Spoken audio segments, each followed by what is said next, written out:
पिछले क्लास में हम लोगों ने देखा था द्विध्रुव के कारण विभव और विद्युत क्षेत्र के बारे में पढ़े थे।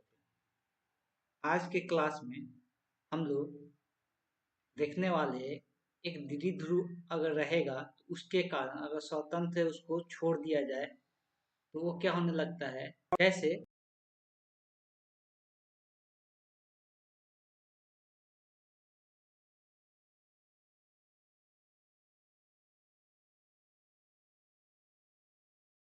उसको हम लोग समझेंगे। सबसे पहले हेडिंग डालना है। हेडिंग के रूप में क्या होगा, जो हेडिंग के रूप में होगा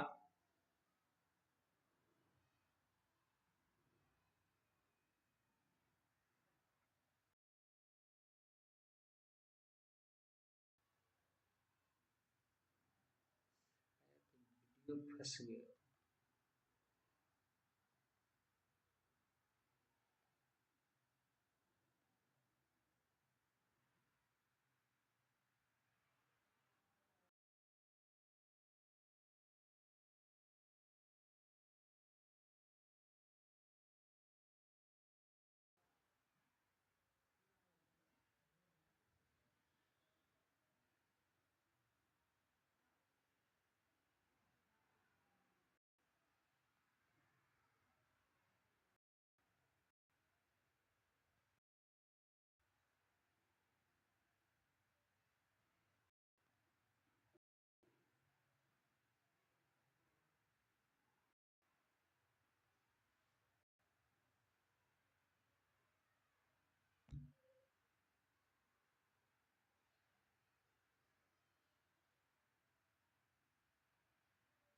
ये कुछ टेक्निकल एरर आ गया था, आगे हम लोग देखते हैं। तो सबसे पहले हम लोग यहाँ पे हेडिंग डालने वाले हैं द्विध्रुव के कारण एक समान विद्युत क्षेत्र में स्वतंत्र रूप से निलंबित द्विध्रुव को अगर छोड़ दिया जाए तो वो क्या होने लगता है, रोटेट करने लगता है। तो सबसे पहले यही हेडिंग डालना है, एक समान विद्युत क्षेत्र में स्वतंत्र रूप से निलंबित विद्युत द्विध्रुव। तब उस पर क्या होता है, उस पर टॉर्क लगता है। तो इसमें दूसरा हेडिंग के रूप में लिखना है टॉर्क का व्यंजक। दूसरा हेडिंग के रूप में लिखना है, इसका सब हेडिंग कहलाएगा टॉर्क का व्यंजक। सबसे पहले हम लोग समझते हैं कि विद्युत क्षेत्र होने से क्या चीजें देखने को हम लोग को मिलता है। पहले सबसे पहले टॉर्क का व्यंजक लिखने के बाद मान लेना है कि माना कि जो हम बोल रहे हैं उसको लिखना है। टॉर्क के व्यंजक लिखने के बाद लिखना है माना कि विद्युत द्विध्रुव को एक विद्युत क्षेत्र ई में एक विद्युत क्षेत्र ई में रखा जाता है, जो विद्युत क्षेत्र से विद्युत विद्युत क्षेत्र से विद्युत द्विध्रुव आघूर्ण थीटा कोण बनाता है। विद्युत द्विध्रुव आघूर्ण थीटा कोण बनाता है। क्या माने, माना कि एक विद्युत द्विध्रुव को एक विद्युत क्षेत्र ई में रखा जाता है, जो विद्युत क्षेत्र से द्विध्रुव आघूर्ण थीटा कोण बनाता है, ठीक। अब आ जाते हैं इसके डेरिवेशन। ये इतना ज्यादा इम्पोर्टेंट नहीं है, फिर भी हम लोग इसको देख रहे, ज्यादा खास इम्पोर्टेंट नहीं है। तो हम सबसे पहले एक विद्युत क्षेत्र को दिखाते हैं। एक विद्युत क्षेत्र उत्पन्न किया गया है इस दिशा में, लेफ्ट से राइट की ओर एक विद्युत क्षेत्र है। इस विद्युत क्षेत्र में ये विद्युत क्षेत्र का दिशा, इस विद्युत क्षेत्र में एक क्या कर रहे हैं हम लोग, इस विद्युत क्षेत्र में द्विध्रुव को रख रहे हैं। द्विध्रुव का मतलब क्या होता है, द्विध्रुव का मतलब होता है कि एक जगह माइनस क्यू आवेश रहेगा तो एक जगह प्लस क्यू, और दोनों के इसका केंद्र यहाँ पर दिखा देते, इसका केंद्र यहाँ पे ओ है, ठीक है। ये ओ केंद्र है। और कुल दूरी का अगर बात करेंगे तो यहाँ से यहाँ तक का दूरी जो इसका होता है, पहले से हमको पता है कितना होता है, 2 होता है। देखो इस बिंदु पर हम पहले जान चुके हैं कि अगर एक माइनस क्यू आवेश है और एक प्लस क्यू आवेश है, तो हम ये चीजें बता चुके हैं कि जो विद्युत द्विध्रुव आघूर्ण का दिशा होता है किधर से किधर होता है, माइनस से प्लस क्यू। किधर से किधर होता है, माइनस से प्लस क्यू होता है। और यहाँ पर इसके केंद्र पर अगर देखते हैं, इसके केंद्र पर जो विद्युत क्षेत्र का दिशा है किधर है, इस ओर है। और यही दोनों के बीच का जो एंगल दिया गया है, कितना की दिया गया है क्वेश्चन में, थीटा दिया गया है। ठीक, इतना इंफॉर्मेशन दिया हुआ है। अब अगर ये द्विध्रुव आघूर्ण को इसमें रखते हैं, यहाँ पे देखने को ये मिलता है, जब ये द्विध्रुव आघूर्ण को इसमें रखते हैं, इसके आवेश पर बल लगना शुरू होता है। किसके कारण, विद्युत क्षेत्र होने का। इसके पहले हम बता चुके थे कि अगर किसी विद्युत क्षेत्र ई है और इसमें कोई आवेश को, अगर क्यू आवेश को रखते हैं तो इस पर बल लगता है। विद्युत क्षेत्र ई है तो इस पर अगर क्यू आवेश है तो इस पर बल लगेगा, जो कि इसी के दिशा में लगता है। किसके दिशा में, अगर ये धनात्मक है, अगर ये धनात्मक है तो जिस दिशा में विद्युत क्षेत्र है उसी दिशा में क्या लगेगा, इस पर बल लगेगा। और इस बल का जो मान होता है F बराबर क्यू इंटू ई होता है।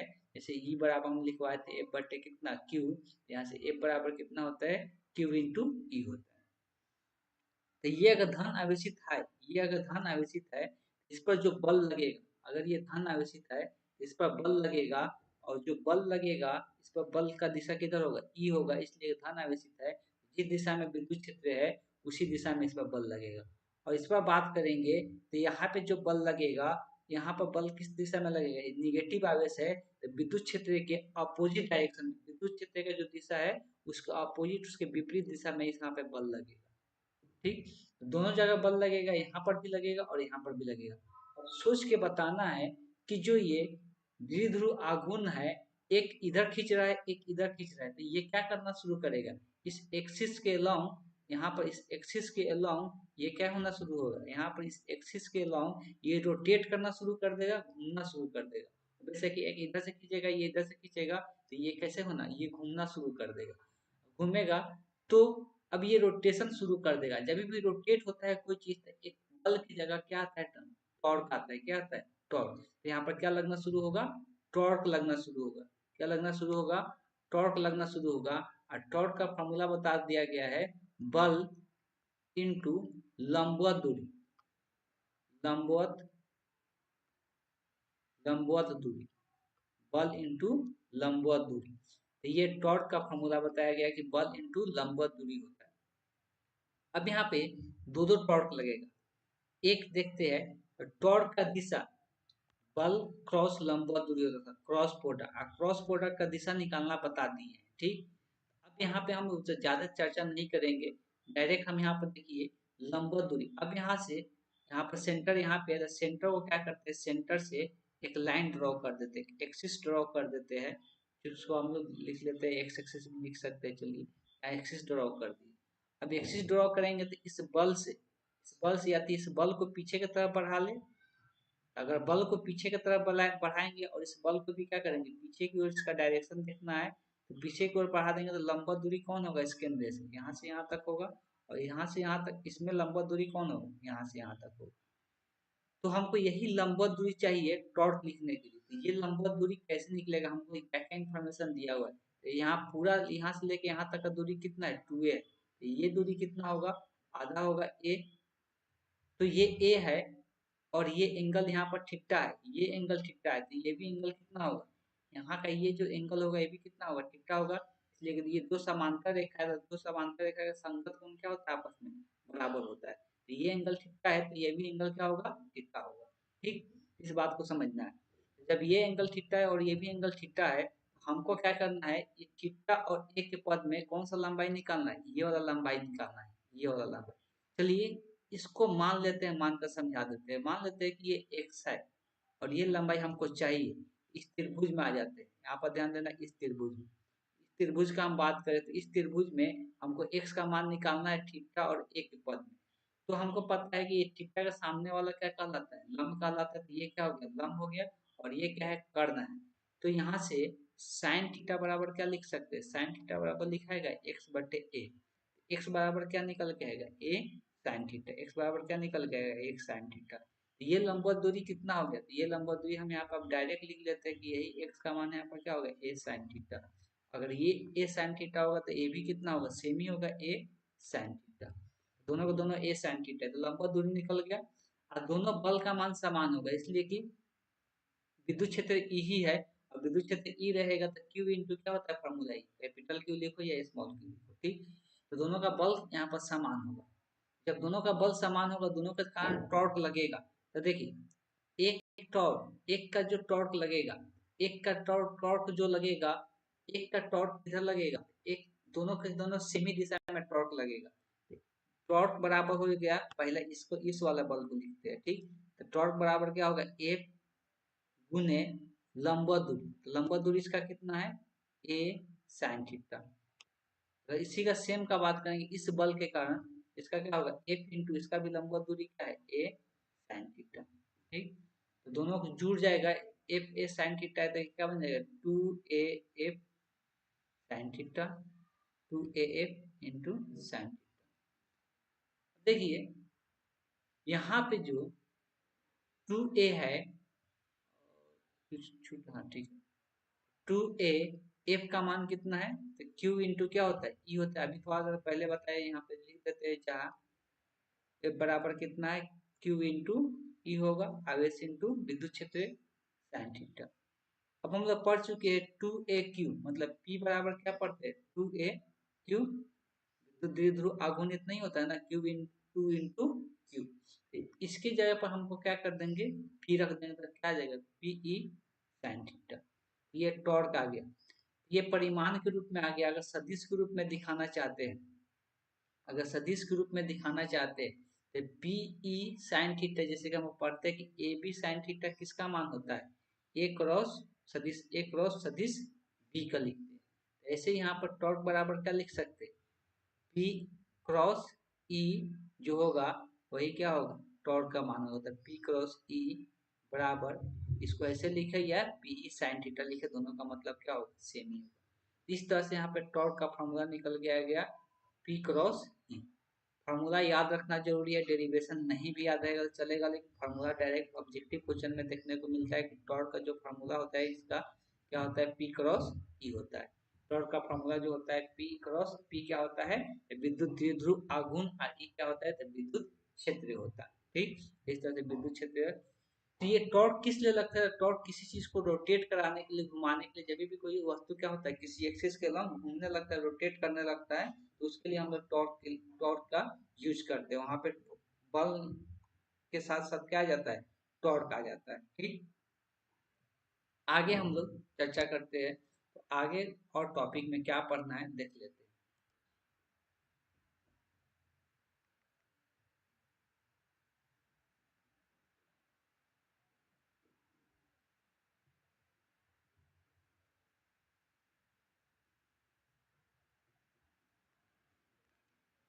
वही यहाँ पर फॉर्मूला निकाल के दे दिया गया है कि टॉर्क बराबर क्या होता है, पी क्रॉस। अच्छा, एक और चीज यहाँ बता देते हैं, यहीं पर बता देते हैं, अगर कोई पूछे टॉर्क का मैक्सिमम मान बताए, टॉर्क बराबर हम लोग क्या पढ़ रहे हैं, पीई साइन थीटा। इसका मैक्सिमम मान क्या होता है, जब जो साइन थीटा किस एंगल पर मैक्सिमम होता है, थीटा बराबर 90 डिग्री। किस पर मैक्सिमम होगा टॉर्क का मान, 90 डिग्री पर। अगर टॉर्क मैक्स पूछेगा तो टॉर्क मैक्स का मान कितना हो जाएगा, पी इंटू ई हो जाएगा। साइन थीटा साइन 90 डिग्री का मान कितना हो जाता है, 1 हो जाता है। तो इसके नीचे, ठीक है। अब देखिए, इसमें जितना भी चीजें दिया हुआ है आगे कोई इंपॉर्टेंट नहीं है, सिर्फ जितना बता रहे उतना कर लेना है। एक समान विद्युत क्षेत्र में द्विध्रुव के विक्षेपण के किया गया कार्य, विक्षेपण में किया गया कार्य, हेडिंग डालना है, यही हेडिंग डाल के कार्य का फॉर्मूला लिख लेना है, डब्ल्यू बराबर P E one minus cos theta, W बराबर P into E one minus cos theta. तो इस फॉर्मूला को नोट डाउन कर लेना, बाकी इसमें कुछ भी याद नहीं। आगे एक और फॉर्मूला नोट डाउन कर लेना है, किसका, तो स्थितिज ऊर्जा का। एक समान विद्युत क्षेत्र में द्विध्रुव की स्थितिज ऊर्जा का व्यंजक लिखने के बाद डायरेक्ट यहाँ से स्थितिज ऊर्जा का व्यंजक लिख लेना है। तो व्यंजक में क्या होता है, U बराबर, स्थितिज ऊर्जा को U से दिखाते हैं, आप थीटा का टर्म में इसलिए थीटा लिखा गया है, तो माइनस पीई कॉस थीटा लिखो या पी डॉट ई। हम लोग पता है कि पीई अगर कॉस थीटा लिखा हुआ है तो कॉस थीटा आ गया, मतलब क्या है, दोनों अगर सदिश के रूप में लिखना चाहते हैं तो पीई डॉट क्या होगा, ई हो जाएगा। अगर साइन थीटा आता है तो क्या आता है, क्रॉस प्रोडक्ट आता है। क्या आता है, क्रॉस प्रोडक्ट आता है। इसको हम लोग सदिश रूप में पहले से ही बता दिए। बस इतना ही इंफॉर्मेशन रखना है, बाकी ये भी चैप्टर क्या हो गया, कंप्लीट हो गया। अब यहाँ पे क्या करते हैं, कुछ ऑब्जेक्टिव क्वेश्चन हम लोग देख लेते हैं। उसके बाद ये चैप्टर कंप्लीट हो जाएगा, तो इसके बाद हम लोग अगले चैप्टर जो पढ़ेंगे केमिस्ट्री का पढ़ेंगे, जो केमिस्ट्री का दूसरा चैप्टर स्टार्ट होगा, तो उसको हम लोग देखने वाले हैं। चलिए इसका कुछ ऑब्जेक्टिव क्वेश्चन पे नजर डाल लेते हैं। ऑब्जेक्टिव क्वेश्चन अपना से भी देखना चाहिए। सारा 2 चैप्टर कंप्लीट हो चुका है, पहले से ही बोलते आ रहे जितना भी क्वेश्चन है सारा का सारा क्वेश्चन बना लेना है, ठीक। जिस दिन भी ऑफलाइन क्लास होगा उस दिन हम सब चेक करेंगे। ऑफलाइन क्लास हम बता देते हैं, ऑफलाइन क्लास होगा सेंटर पे, वो डेट है 29 तारीख को। 29 तारीख को थोड़ा देर के लिए ऑफलाइन क्लास के लिए बुलाया जाएगा आप लोग को, 29 फरवरी को। इसलिए 28 पर ठीक है, हाँ, तो हो सकता है चांसेस है कि 29 फरवरी को ऑफलाइन क्लास हो, ठीक। इस बात को ध्यान में रखना है, तो इसलिए सबको कॉपी वगैरह तैयार करके रखना है।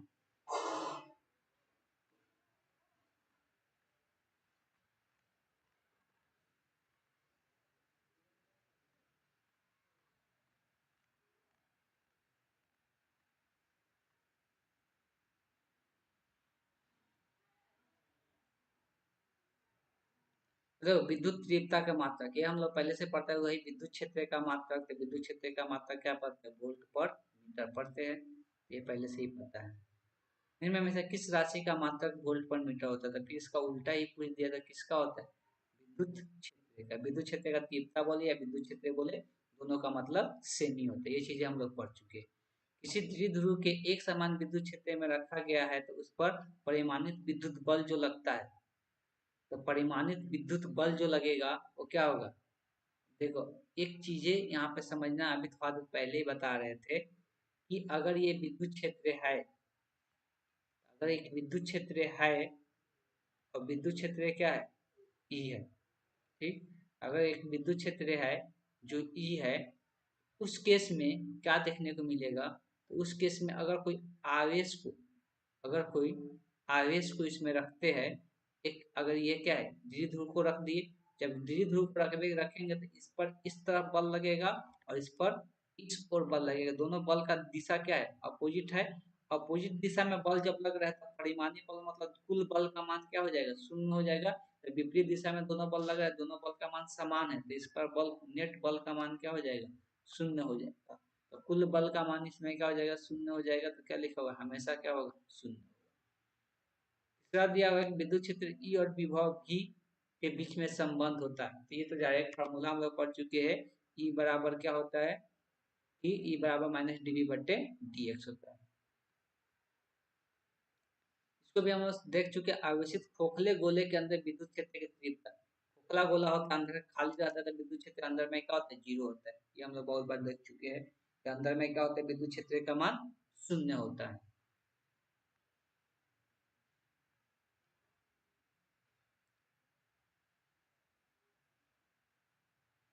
ठीक। तो मोस्ट एक बार और बता देते हैं कि मोस्ट चांसेज है कि 29 तारीख को थोड़ा देर के लिए क्लास होगा, इसलिए कि 28 को घर पे प्रोग्राम है, तो 28 को हम आने वाले हैं, ठीक।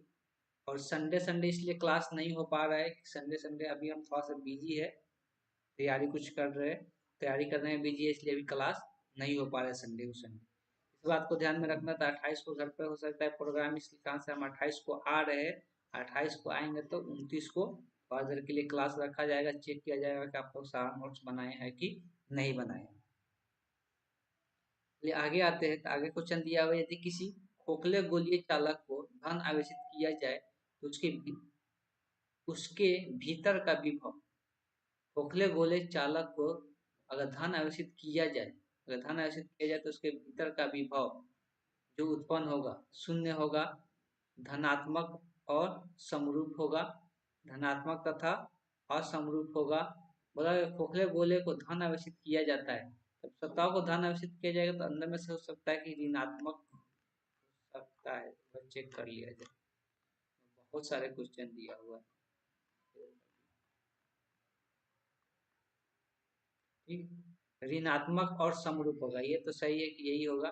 तो धनात्मक और समरूप होगा। जब एक धन आवेशित खोखला गोला है, धन आवेशित खोखला गोला है, तो अंदर में भी विभव का मान क्या होता है, के क्यू बटे आर ही होता है। जो इसका आर क्या होता है, इसका त्रिज्या होता है। ये चीजें बताया गया था। आवेशित खोखले गोले गोलाकार चालक के केंद्र विद्युत क्षेत्र तथा विभव दोनों शून्य होता है कि नहीं, सिर्फ क्या होता है, विद्युत क्षेत्र शून्य होता है, विभव शून्य नहीं होता है। तो कौन सा ऑप्शन है, विद्युत क्षेत्र शून्य होता है, विभव शून्य नहीं होता है, तो ऑप्शन क्या हो जाएगा, सी सही हो जाएगा। अभी हम लोग ये डायरेक्ट फार्मूला पूछ दिया कि विद्युत द्विध्रुव के निरक्षीय स्थिति पर विद्युत विभव का व्यंजक। निरक्षीय और क्या पढ़े थे, अक्षीय। निरक्षीय स्थिति याद होगा कि अगर ये विद्युत क्षेत्र था, एक माइनस क्यू आवेश एक प्लस क्यू आवेश, इसके निरक्षीय स्थिति पर विद्युत क्षेत्र हम लोग निकाले थे ई का मान। ई का मान हम लोग क्या देखने को मिला था, के पी बटे केपी बटे आर क्यू देखने को मिला था। इस तरह से यहाँ पर के का मान क्या लिख सकते हो, 1/4 पाई एप्सिलॉन नॉट, तो पी बटे क्या होगा, आर क्यू। तो नहीं, क्या पूछा है, विभव पूछा है, सॉरी, क्या पूछा है, विभव पूछा है, विद्युत क्षेत्र नहीं पूछा है। निरक्षीय स्थिति पर विभव का मान क्या आया था, शून्य आया था। ताकि वहां पर डेरिवेशन देखिएगा, निरक्षीय स्थिति पर विभव का मान क्या आया था, शून्य आया था। विद्युत क्षेत्र का मान क्या आया था, केबी बटे आर क्यू आया था। इस तरह से इसका ऑप्शन कौन सा सही हो जाएगा, डी ऑप्शन सही हो जाएगा। आगे देखते हैं, तो आगे दिया हुआ दो कूलम आवेश को एक बिंदु से दूसरे बिंदु तक ले जाने में कितना जूल कार्य किया जा रहा है, 20 जूल कार्य की आवश्यकता होती है। दो बिंदुओं के बीच की वोल्ट में विभवांतर क्या होगा पूछा। तो देखो, विभवांतर का फॉर्मूला बता गया है, कार्य बटे क्या होता है, आवेश। कार्य बटे क्या होता है, आवेश। इसको बना लेना है 9 नंबर का देकर। v बराबर क्या होता है, w बटे क्यू। और W कितना दिया है, 20 जूल कार्य किया जा रहा है। और कूलम आवेश कितना, 2 कूलम है, तो ये कट के कितना हो गया, 10। इसका आंसर कितना हो जाएगा, 10 वोल्ट। कितना हो जाएगा, 10 वोल्ट। इसका ऑप्शन कौन सा सही हो जाएगा, ऑप्शन। इसको 9 नंबर देकर बना लेना। आगे दिया हुआ है कि एक बिंदु आवेश Q से r दूरी पर विद्युत विभव का मान। ये तो डायरेक्ट फॉर्मूला पूछा है कि अगर कोई आवेश Q है, तो इससे r दूरी पर जो विभव का मान होता है, तो विभव का फॉर्मूला क्या होता है, 1 के जगह लिख देते हैं 1/4 पाई एप्सिलॉन नॉट। क्या होता है, के क्यू बटे, तो क्यू बटे आर होता है, तो क्यू बटे आर। तो कौन सा ऑप्शन सही हो गया, ऑप्शन ए सही। ये डायरेक्ट फॉर्मूला है। ठीक, आगे दिया हुआ है कि विद्युत द्विध्रुव के कारण किसी बिंदु r कोमा थीटा पर विभव तथा जिस व्यंजक से किया जाता है, किस जिस व्यंजक से दिया जाता है वह विद्युत द्विध्रुव के कारण किसी बिंदु, अब यहाँ पर पूछा है किसी भी बिंदु पर, तो डायरेक्ट फॉर्मूला बताए थे, किसी भी बिंदु पर अगर पूछेगा, डायरेक्ट लिख लेना है कि विभव पूछ सकते हैं या विद्युत क्षेत्र पूछ सकता है। चलिए यहाँ पे दिखा देते हैं, आपको अगर याद नहीं होगा, यहाँ पर बताए थे किसी भी बिंदु पर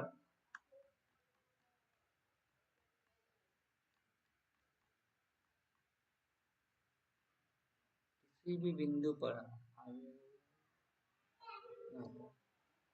ये था किसी भी बिंदु पर विद्युत क्षेत्र, ये था किसी बिंदु पर विद्युत क्षेत्र, एक था किसी भी बिंदु पर विभव।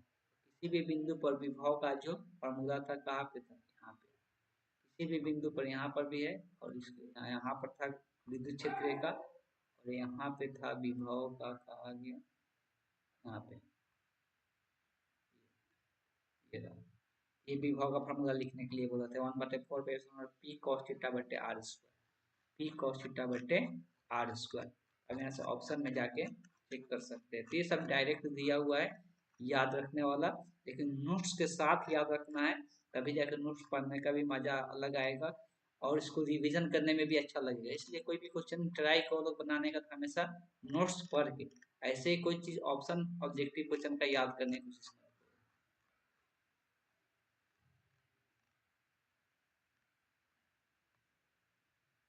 ठीक है, तो क्या है P cos थीटा बटे r स्क्वायर। तो ये कौन सा ऑप्शन सही हो जाएगा? Option B. आगे दिया है, दो प्लेटों के बीच का विभवांतर कितना है? 10⁵ वोल्ट है, तो उनके बीच की दूरी अगर इतना है तो दोनों प्लेटों के बीच में स्थित एक इलेक्ट्रॉन पर बल कितना लगेगा वो बताना है। इलेक्ट्रॉन पे बल कितना लगेगा ये बताना है। एक इलेक्ट्रॉन जिसका आवेश 1.6 × 10⁶ है, इस पर बल का मान कितना होगा बताना है। सबसे पहले क्या दिया हुआ है? विभवांतर दिया हुआ है। और क्या दिया हुआ है? और दो प्लेटों के बीच के विभवांतर दिया हुआ है, उसके बीच के दूरी दिया हुआ है, उसके बीच की दूरी दिया हुआ है।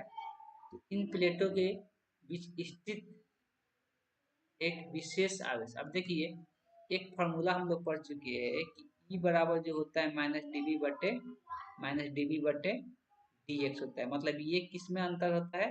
ये होता है विभवांतर में अंतर, ये होता है दूरी का अंतर। ठीक, यहाँ से हम लोग क्या कर सकते हैं? विद्युत क्षेत्र निकाल सकते हैं। विद्युत क्षेत्र क्या होगा?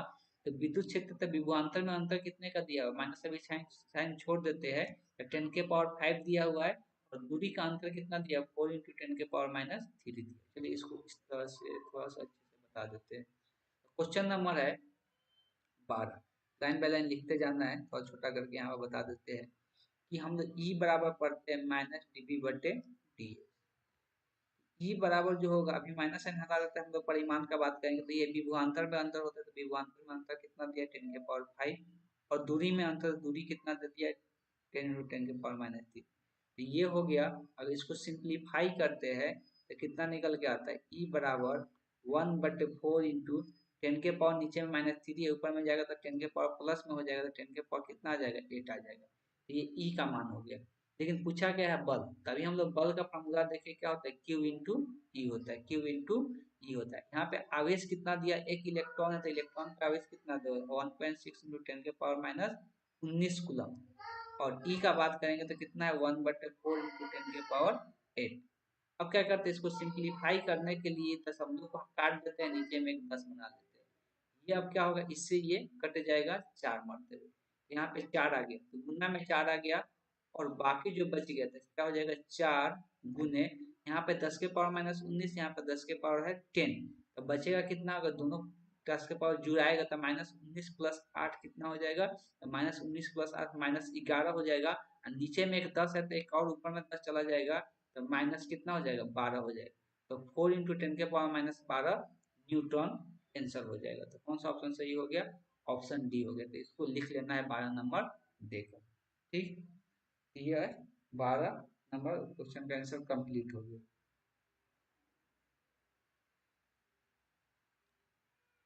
आगे देखते हैं कि आगे और क्या दिया हुआ है।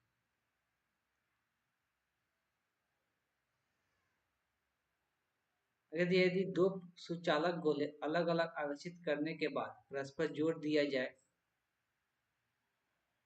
तो अब देखिए इसके अब आगे 3-4 क्वेश्चन और रह जाता है। तो कितना क्वेश्चन है टोटल? 18-19, बहुत सारा क्वेश्चन, 20-22 क्वेश्चन। ठीक है, इसमें जो भी याद करने वाला है आप लोग याद कर लीजिएगा। 2-4 क्वेश्चन और होगा, जो कि अगर नहीं पता चलेगा तो हम बता देंगे, नहीं तो हम लोग बाद में तो इसका ऑब्जेक्टिव का रिवीजन करते ही है गाइड वगैरह से। अभी फिलहाल के लिए आज की क्लास नहीं रहने देते हैं। फिर नेक्स्ट क्लास में हम लोग केमिस्ट्री स्टार्ट करने वाले हैं, चैप्टर केमिस्ट्री स्टार्ट करेंगे, चैप्टर 2। ठीक है, इसके बाद का क्लास हम लोग केमिस्ट्री का देखेंगे नेक्स्ट क्लास में। आज के लिए इतना ही रहने देते हैं, फिर नेक्स्ट क्लास में मिलते हैं।